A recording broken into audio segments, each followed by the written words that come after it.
बोल शिव शंकर भोलेनाथ की जय। शिव पुराण रुद्र संहिता अध्याय 7।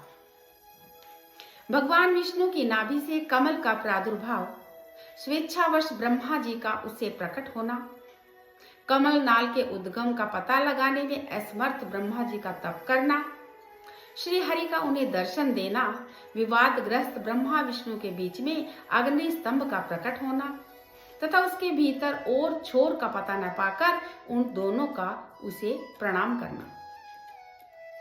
ब्रह्मा जी कहते हैं, देवर्षि, जब नारायण देव जल में शयन करने लगे उस समय उनकी नाभि से भगवान शंकर के इच्छावश सहसा एक उत्तम कमल का प्रकट हुआ, जो बहुत बड़ा था।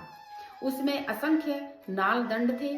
उसकी कांति कनेर के फूल के समान पीले रंग की थी तथा उसकी लंबाई और ऊंचाई भी अनंत योजन थी। वह कमल करोड़ों सूर्यों के समान प्रकाशित हो रहा था, सुंदर होने के साथ ही परिपूर्ण तत्वों से युक्त था और अत्यंत अद्भुत, परम रमणीय, दर्शन के योग्य तथा सबसे उत्तम था। तत्पश्चात कल्याणकारी परमेश्वर सांब सदाशिव ने पूर्ववत प्रयत्न करके मुझे अपने दाहिने अंग से उत्पन्न किया। मुने, उन महेश्वर ने मुझे तुरंत ही अपनी माया से मोहित करके नारायण देव के नाभि कमल में डाल दिया और लीला पूर्वक मुझे वहां से प्रकट किया। इस प्रकार उस कमल से पुत्र के रूप में मुझे हिरणा गर्भ का जन्म हुआ तथा मेरे 4 मुख हुए और शरीर की कांति लाल हुई। मेरे मस्तक त्रिपुंड की रेखा से अंकित थे।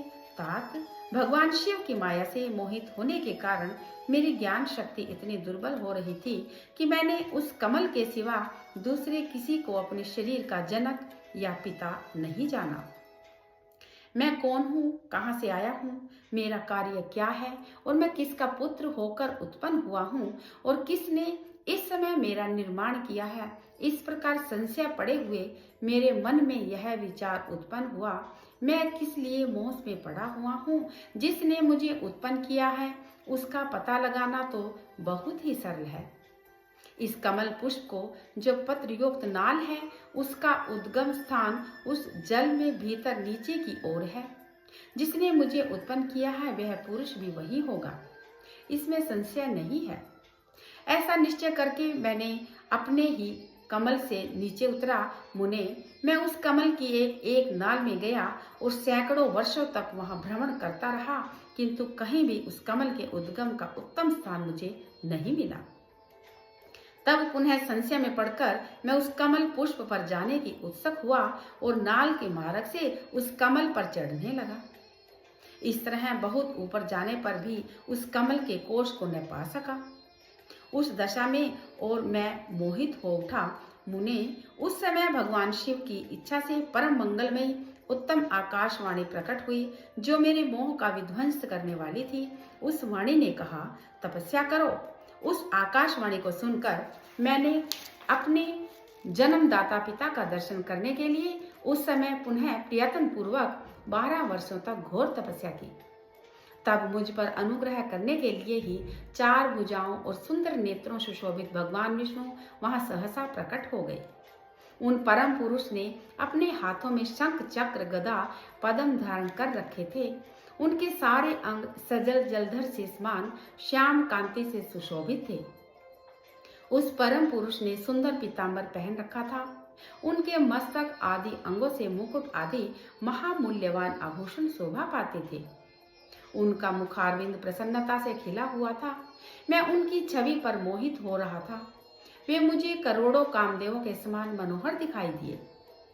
उनका यह अत्यंत सुंदर रूप देखकर मुझे बड़ा आश्चर्य हुआ। वे सांवली और सुनहरी आभारी से उद्भाषित हो रहे थे। उस समय उन सत्स्वरूप सर्वात्मा 4 भुजा धारण करने वाले महाभाव नारायण देव को वहां उस रूप में अपने साथ देखकर मुझे बड़ा हर्ष हुआ।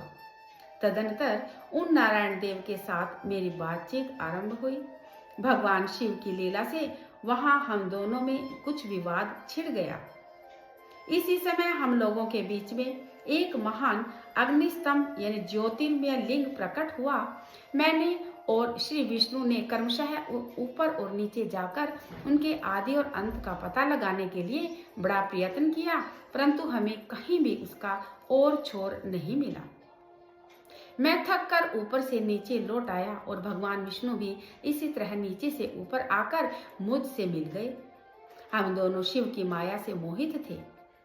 श्री हरि ने मेरे साथ आगे पीछे अगल बगल परमेश्वर शिव को प्रणाम किया। फिर वे सोचने लगे, यह क्या वस्तु है? इसके स्वरूप का निर्देश नहीं किया जा सकता, क्योंकि न तो इसका कोई नाम है और न ही इसका कोई कर्म ही है।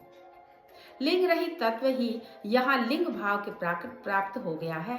ध्यान मार्ग में भी इसके स्वरूप का कुछ पता नहीं चलता। इसके बाद मैं और श्री हरि दोनों ने अपने चित्त को स्वस्थ करके उस अग्नि स्तंभ को प्रणाम करना आरंभ किया। हम दोनों बोले, महाप्रभु, हम आपके स्वरूप को नहीं जानते। आप जो कोई भी क्यों न हो, आपको हमारा नमस्कार है। महेशान, आप शीघ्र ही हमें अपने यथार्थ रूप का दर्शन कराइए।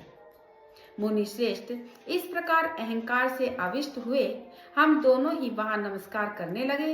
ऐसा करते हुए हमारे 100 वर्ष बीत गए। शिव पुराण रुद्र संहिता 7वां अध्याय संपन्न। हर हर महादेव।